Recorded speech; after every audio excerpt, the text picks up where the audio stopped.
میرپور خاص سے کفیل خان غوری کی رپورٹ۔ میرپور خاص ڈپٹی کمشنر آفس کی جانب سے جاری رمضان ریلیف پیکج پہ شہریوں نے شدید تحفظات کا اظہار کرتے ہوئے موقف اختیار کیا ہے کہ سرکاری ریٹ لسٹ میں آٹا، چینی، دودھ، دہی، فینی، سموسے اور کچوری سمیت اشیاء ضروریہ کے نرخ مؤثر انداز میں شامل نہیں کیے گئے، جس سے دکانداروں کو منمانی قیمتیں وصول کرنے کی کھلی چھٹی مل گئی ہے۔ شہریوں کا کہنا ہے کہ شہر میں مہنگائی عروج پہ ہے، جبکہ پھلوں، سبزیوں، دیگر اشیاء خوردونوش پہ منافع خوروں ذخیرہ اندوزوں کا راج قائم ہے۔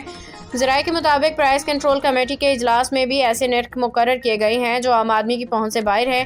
دوسری جانب کمشنر میرپور خاص ڈویژن جلال الدین مہر نے کہا کہ پرائس کنٹرول لسٹ پہ نظر ثانی کی جا رہی ہے، شہریوں کو حقیقی ریلیف فراہم کرنے کے لیے اقدامات کیے جائیں گے، جبکہ گیس، پانی، صفائی، اسٹریٹ لائٹس سمیت شہری سہولیات کی بہتری بھی یقینی بنائی جائے گی۔ شہریوں نے مطالبہ کیا کہ رمضان المبارک میں مہنگائی پہ فوری قابو پایا جائے۔